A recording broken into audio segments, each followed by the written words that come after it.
Hi, welcome back to our channel. In this video, we're going to go over some structures that are extremely important for the advanced exam. They come up in speaking, in writing, in use of English, you name it. So this is actually a two-part video series. So in the first part, we go over the basics to make sure that you can use these structures perfectly. And then in the second video, we're going to give you some more advanced examples so you can really master your use of these. In each video, we're going to give you some practice tasks so you can really test your knowledge and see how well you can use these structures. There's also going to be some PDF handouts, so that's a nice little takeaway from us to you to help you with your self-study after the videos. So if you're preparing for the Cambridge Advanced Exam or you want to perfect your grammar before taking it, then I highly suggest you subscribe to Home Studies. So in today's video, we're going to talk about the conditionals.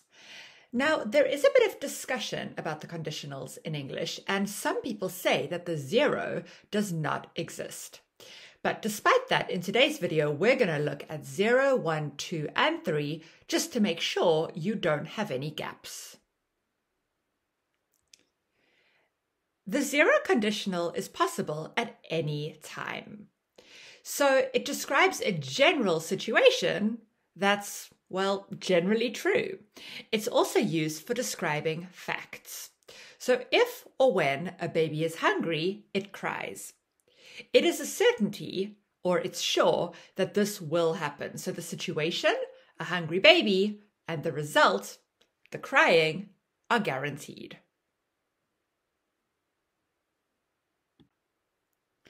Now, the first conditional refers to what is possible in the future. And so for that reason, we use it with will or going to. So for example, if the weather improves, we'll go for a walk. Or if the weather improves, we're going to go outside. There is a good possibility that this will happen, so the situation, i.e. the weather improving, and the result, going for a walk, are realistic.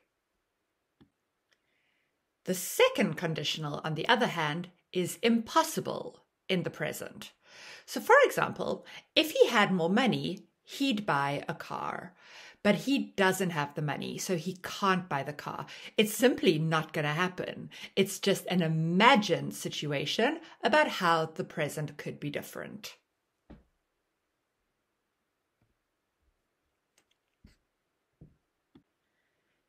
The second conditional is also used to talk about situations that are improbable in the future.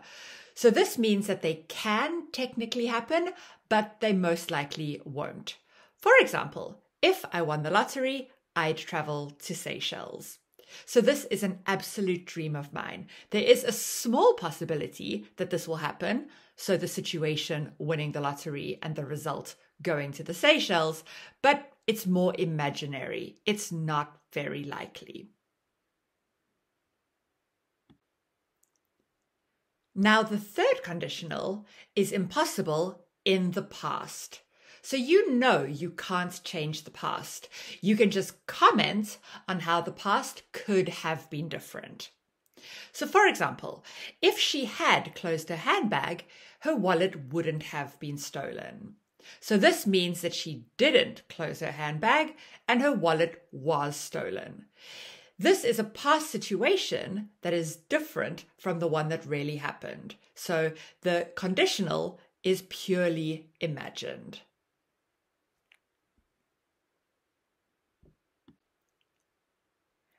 As you can see then, the likelihood of the condition gets less as you move down the cline. So 0 is the likeliest. It will almost always happen. 1 is less likely than 0. 2 is less likely than 1. And 3 is the unlikeliest of all. Because it's in the past, it will never happen. Let's now take a look at the form or the structure of the four conditionals. Let's start with 0. For example, if I don't walk my dog regularly, he gets depressed. So we use the present tense after if and then the present simple to show the result. Here we can also use the present continuous after if. For example, if my dog is looking depressed, I take him for a walk. Additionally, we can use the zero conditional with the present perfect. For example, if you've had a drink, don't drive. So now let's look at the first. For example, if I finish work early today, we'll go to the beach. So we use the present tense after if and then will or won't to show the result. It's very important to note here that you cannot use two future tenses. If I will is never a possibility in English. And because the result is in the future, we can also use going to. For example, if we have time, we're going to take a trip to the beach.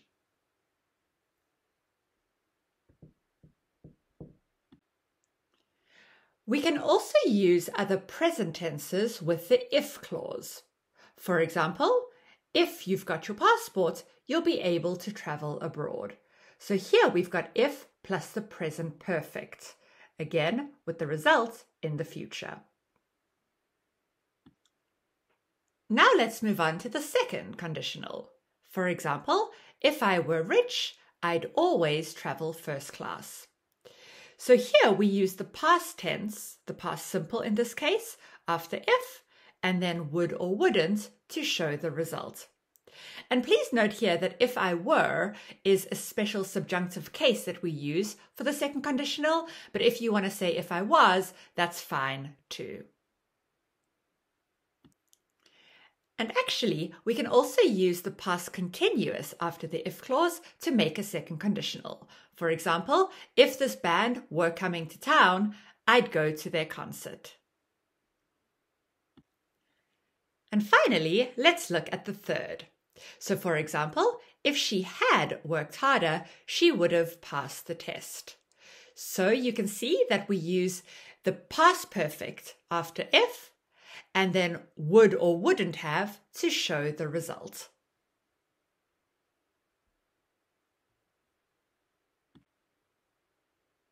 And if you really want to impress someone with your speaking skills, you could even use the third conditional with the past perfect continuous. So for example, if he hadn't been wearing a helmet, he would have been badly injured.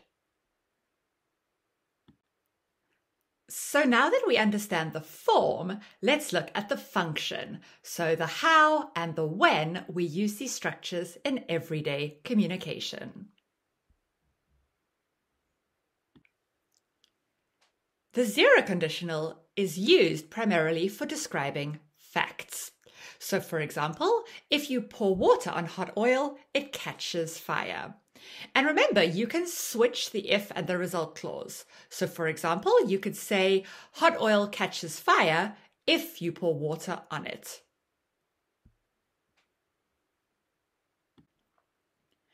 The first conditional can be used to give warnings. For example, if we don't hurry, we'll miss the train.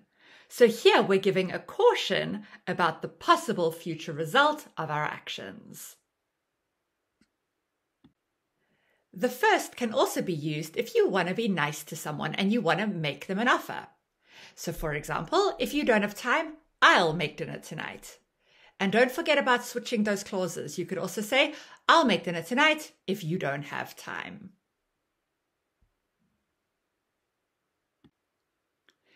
A common use of the second conditional is for giving advice. So for example, if I were you, I'd call a mechanic.